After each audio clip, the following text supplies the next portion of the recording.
So this is just me trying to rant on why I feel that Black Desert had changed from a sandbox MMO like EVE Online, RuneScape, and Albion Online into a theme park, Sand Park MMO, which is a bastardization of both genres and doesn't know what to do with their game.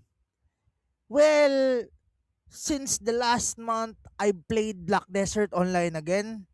As you can see, well, first of all, I don't want to edit myself to make this a funny video because I don't know and how to extract and create gifs of myself or think of stupid one-liners and jokes when I'm just ranting. So maybe we'll just get that out the way. Well, I've been playing this game for a month and I finally reached soft cap for casuals like me, which is Oct or Sept or 7 level 7 gear with sovereign weapons and such. Well, thinking the generosity of the developers for making tons of Cronstones event as drop so that maybe people can catch up, because if they don't include Cronstones as drops, no one will actually be able to reach the soft cap gear score or the end game gear score, because the RNG is so brutal, and the only way you can enhance, or the only way you can succeed enhancing it, is by quantity or just by brute forcing your enhancements. Since even at 300 fail stacks, it really doesn't affect your gear. It's still low compared to the chances that you need to enhance it. So just play 1 hour a day because I hate the agri system, and I just log in for the what do you call that, time gated events or time gated gift drops that you can exchange things with, like costumes, cronstones, and other buffs. And the more I play it, the more I realize that, let's go back to what I've said, that this had become a theme park or a sandbox mobile MMO rather than a true PC game, because they try to sandbox to time gate the systems. What made old sandbox games MMO special was the feeling that if you allot time, or if you spend more time than the average player, if you give more effort than them, or if you're more knowledgeable with the systems involving the game or game theories and system, you can probably use that well-earned knowledge or insanity on that specific niche of a game, like RuneScape to EVE Online to Albion Online, to be rewarded for your obsession or for your love of the game. Not by just simply pay to winning the system, but leveraging your knowledge of the system for your advantage. You can technically become the guy of the server, like way back in 2016, before I stopped playing BDO, after it became just a sea monster hunt for a year. Where you can just grind Sosons and find PvP. Then they transitioned it that you make more money AFK hunting sea monsters. So I quit. And as I've said, you can become the guy if you give a lot of effort, or if you can create knowledge to exploit the life skill systems, and become the life skill emperor of the server. Like back then, I formed the what you call the memory fragment cartel of the C server and KR server. Basically, we have a Discord selling memfrags or arranging the prices of memfrags for our server. And you can become a node war demon by plotting out politics or creating chaos by joining guilds, then destroying the guilds from the inside like a spy. Or you can sell ships, sell wagons, and become the shipwright or the carpenter and the shipbuilders and the cooks. Like you can craft alchemy stuff and crafting food for bups. But now it's not really rewarding anymore since you can never manipulate the markets as the prices of raw materials exceed the prices of the complete product that you're trying to sell. So you can't force other players to give you the materials and you can sell them the higher mats that you create at a higher price since they axed and gimped the system. Black Desert back then used to flirt with that fantasy of you ruling the continent of Black Desert through your wit, through your smarts, or through your effort. Now it feels like the game or the developers are very terrified of letting the players create their own environments and especially let them dominate everything because people complain and they're scared that if people complain their downside or their earnings will go down. Thus the game doesn't feel fun anymore. They throttle everything from how you earn money, from how you do life scaling, or from how you sell stuff or how people can sell items like contracts for ships and more. Since everything is throttled now, everything is time gated, everything is relying on ridiculous amounts of RNG and fail stacks more than ever before. The enhancements for Edania armor are throttled too, and you are limited only by the cron stones that you have and the classes that you use. So it's not really fun. Maybe they try to gatekeep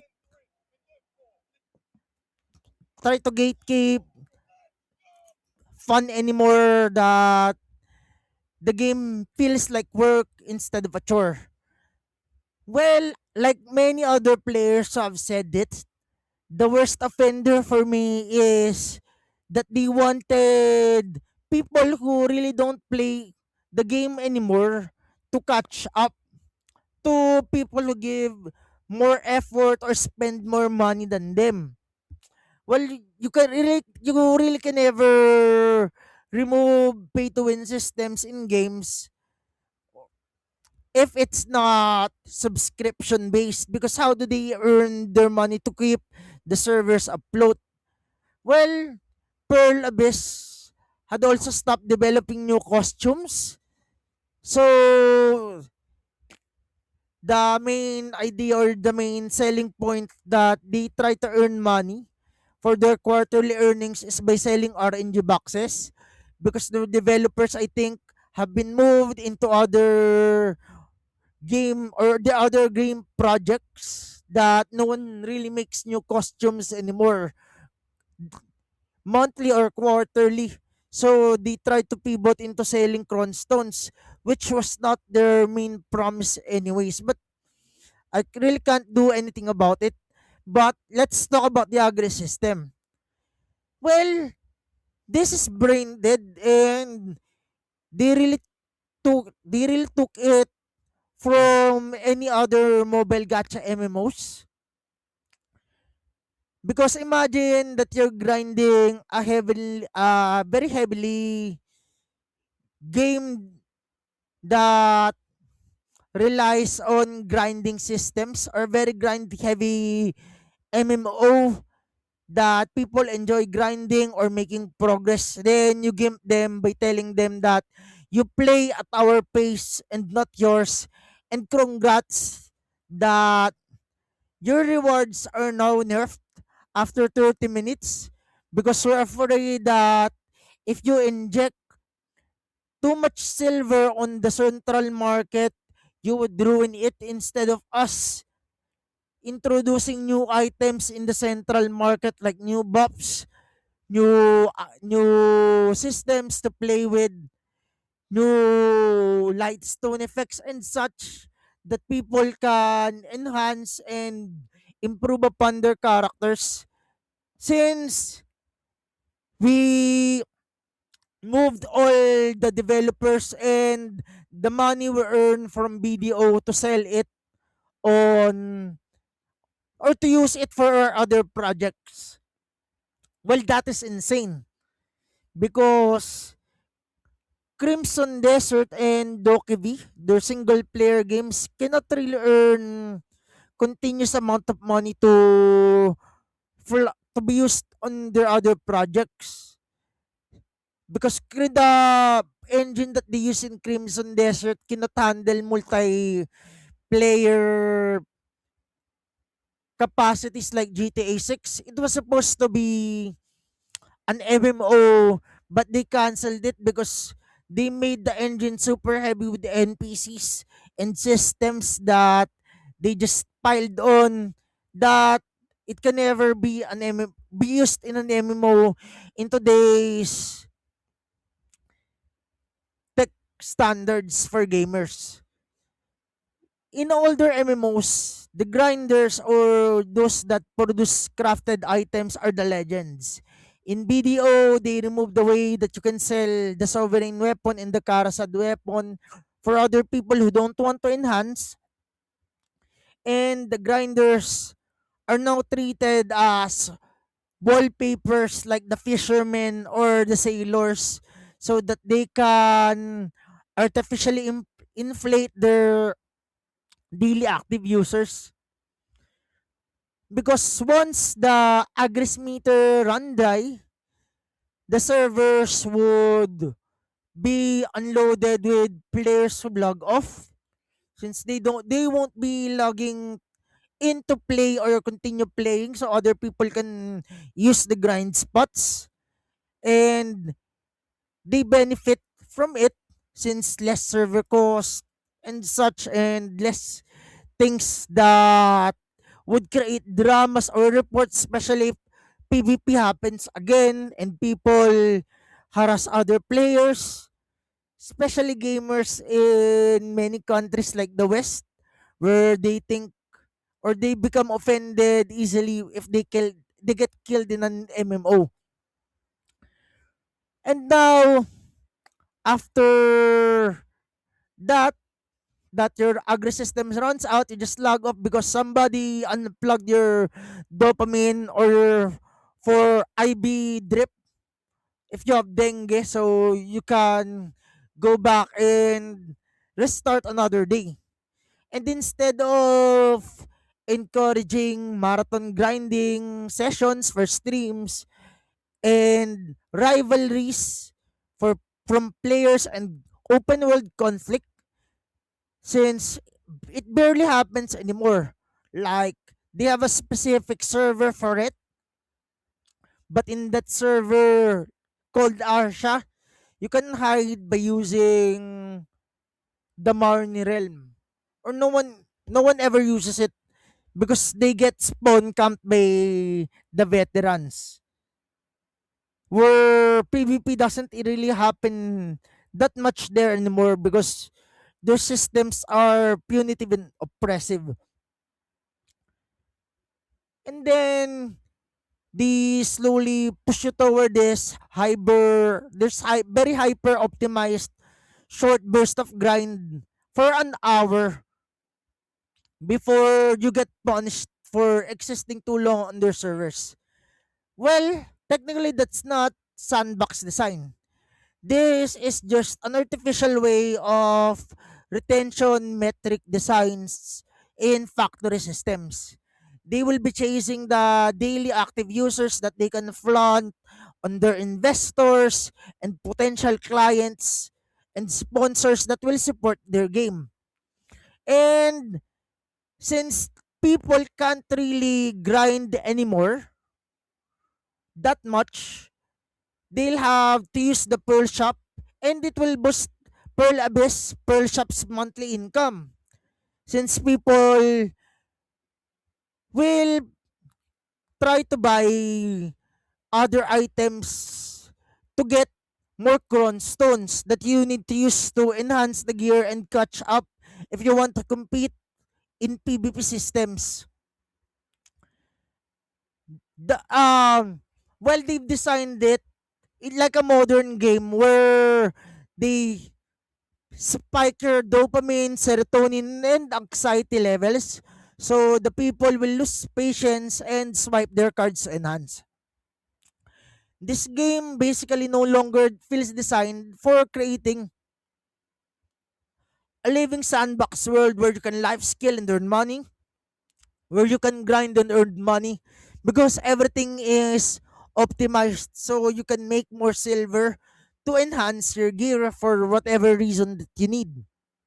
And that's not fun, especially life skill systems, because all you do is watch your character cook and watch them do alchemy or create medicine, and you can just press R and kill animals and things to gather meat. Basically, it's really not intuitive like Harvest Moon.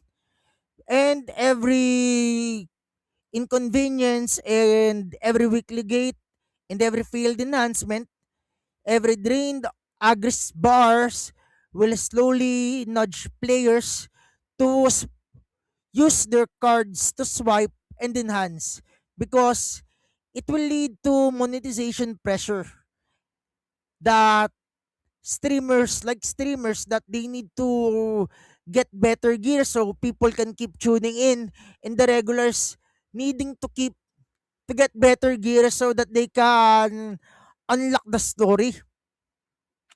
And since they put a story in it, it's now becoming a theme park MMO. Since you have to follow a set design that they've made, or a set ladder that they've made, where you really can't grind any place that you like anymore. Since you have to keep pushing the ladder to be optimized or to have better silver that you need to do to enhance or to progress. And you can't stay in one spot anymore, because staying in one spot will undersell your well improved gear, and basically you lose money and effort for the effort that you're doing. And that affects everything, since the game had been designed to nudge players to chase convenience and to bypass the brutal enhancement system. And you know that negative emotions are more profitable than positive ones, because it makes humans feel the need to act. Positive emotions calm you, and negative emotions make you feel to act. Back then, they've used this same thinking to create stories, to create guild rivalries, politics, and alliances. Now they just use it to boost their cash shop. Sorry, I got slurred. my my thoughts got slurred up because I'm just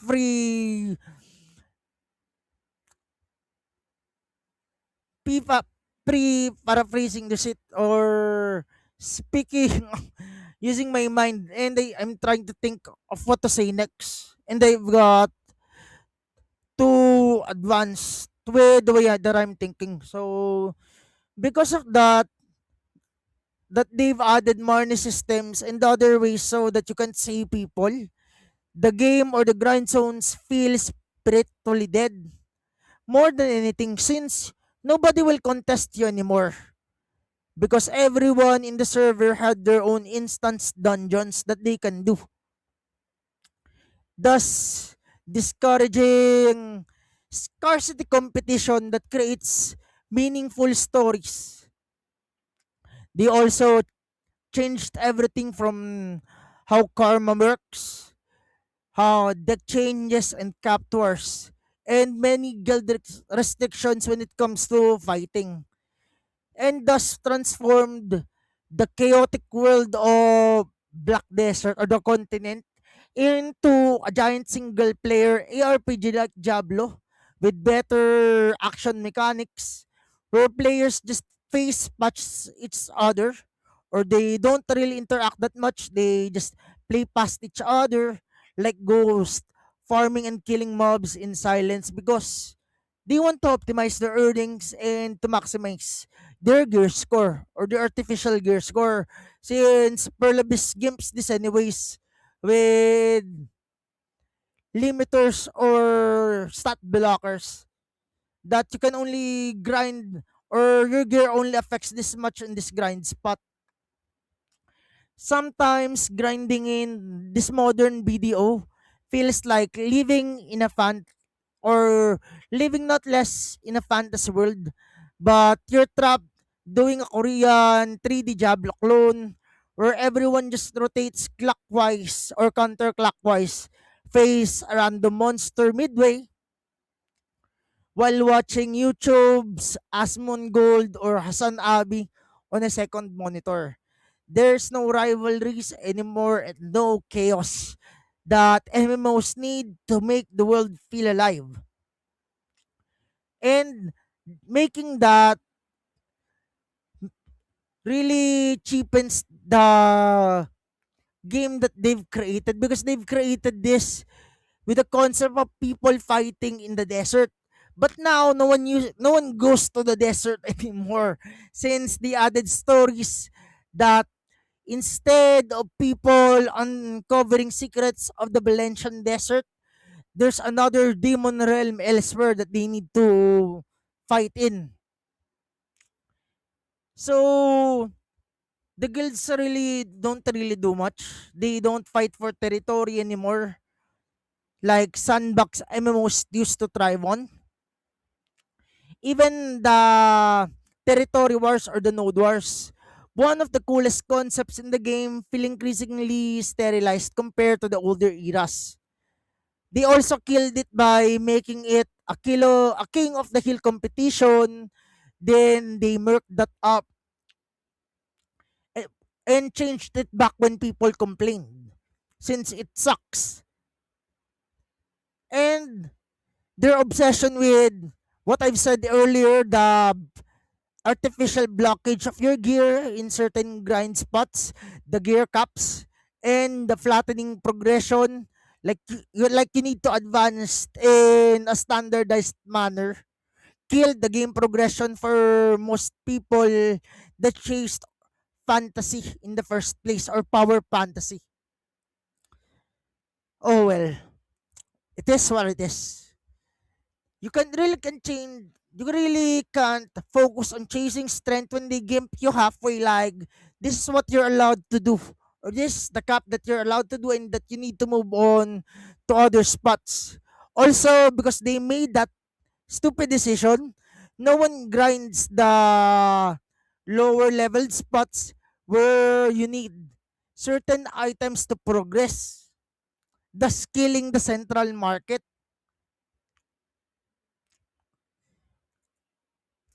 MMORPGs is a genre that are built on aspiration, like me becoming the best merchant lord in the server, or me getting +9 gear, and me dominating and leading a guild. But they change it because they are terrified.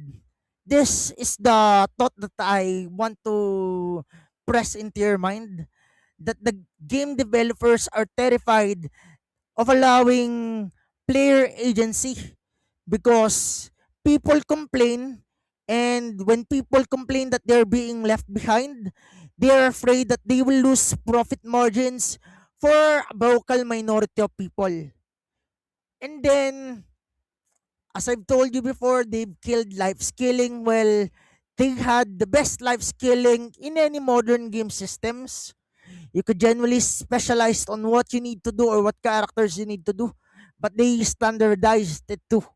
So your workers, your cooks, your alchemists, gatherers, and traders don't matter anymore because they trade for themselves alone and now, and that they don't trade to affect the economy.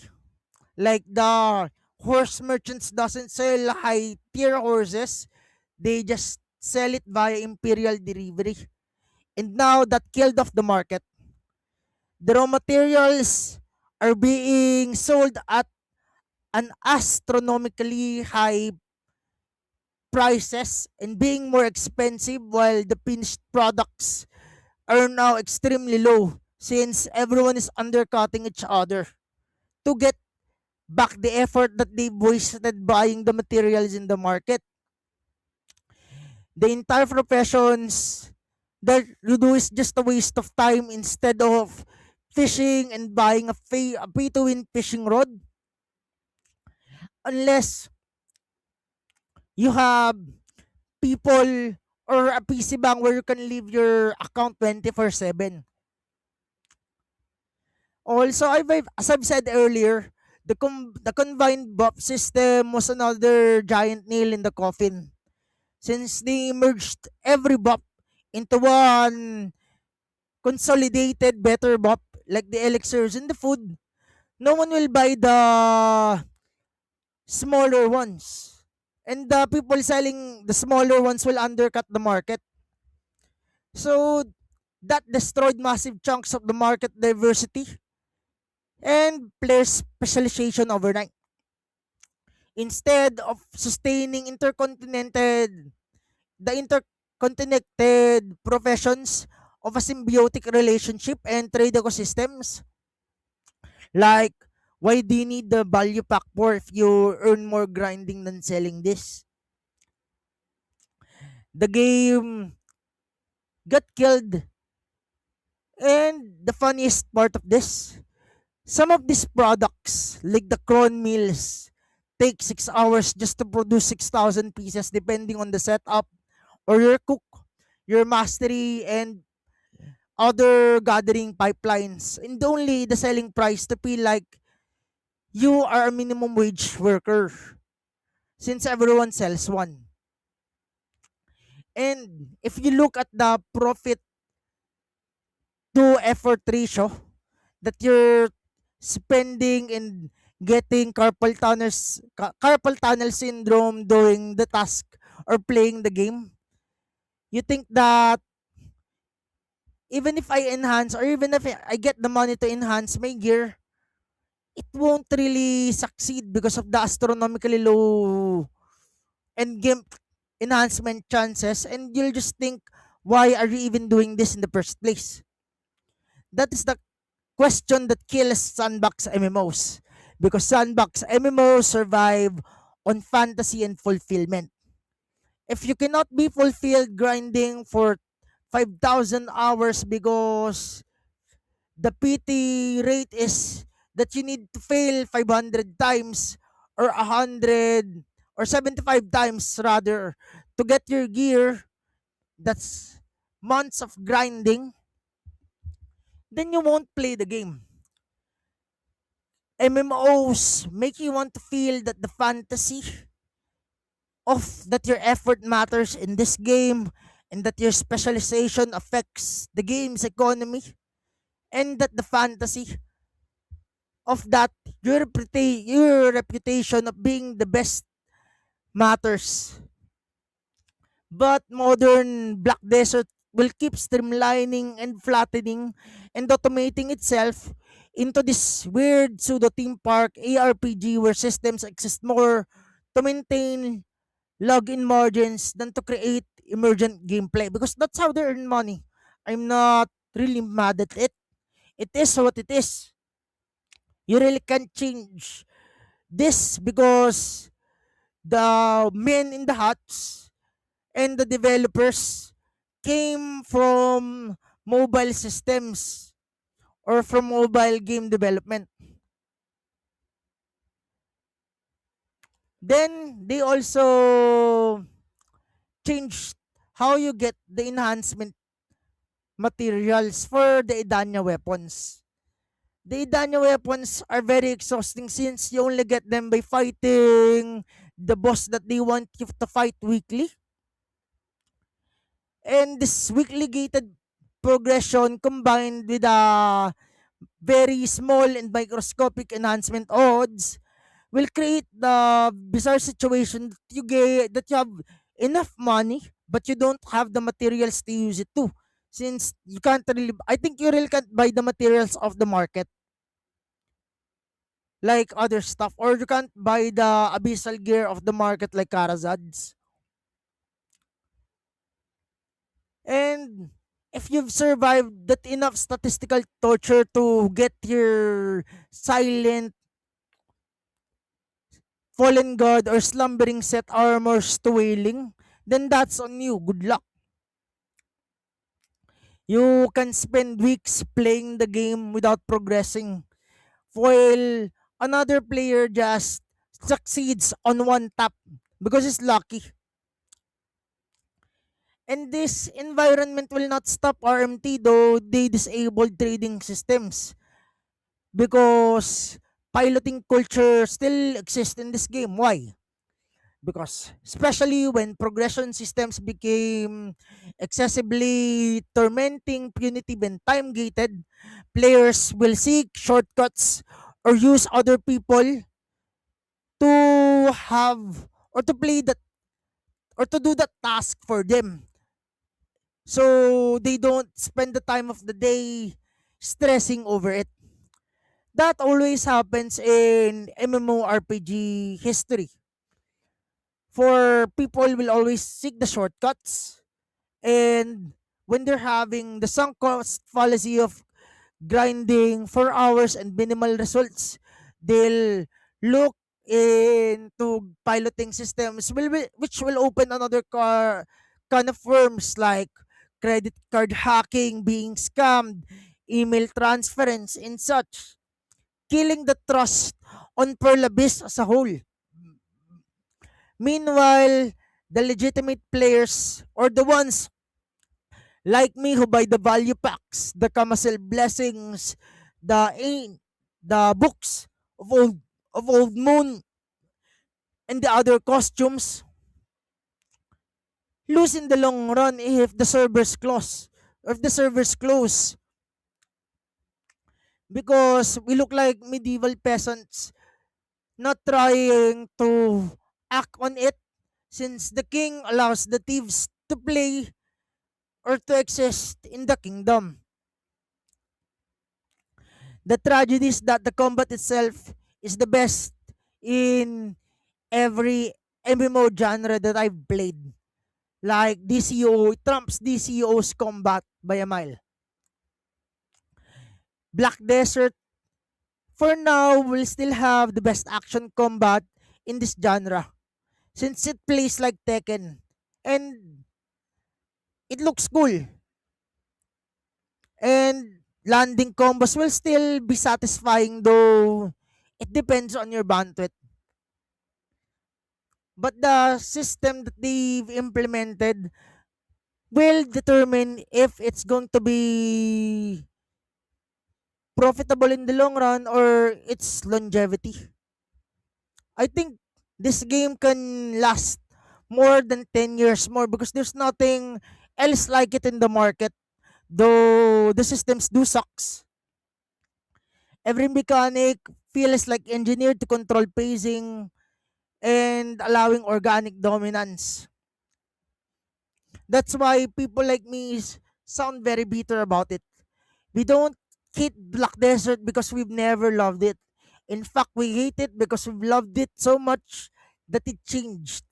And we remember what it could have been.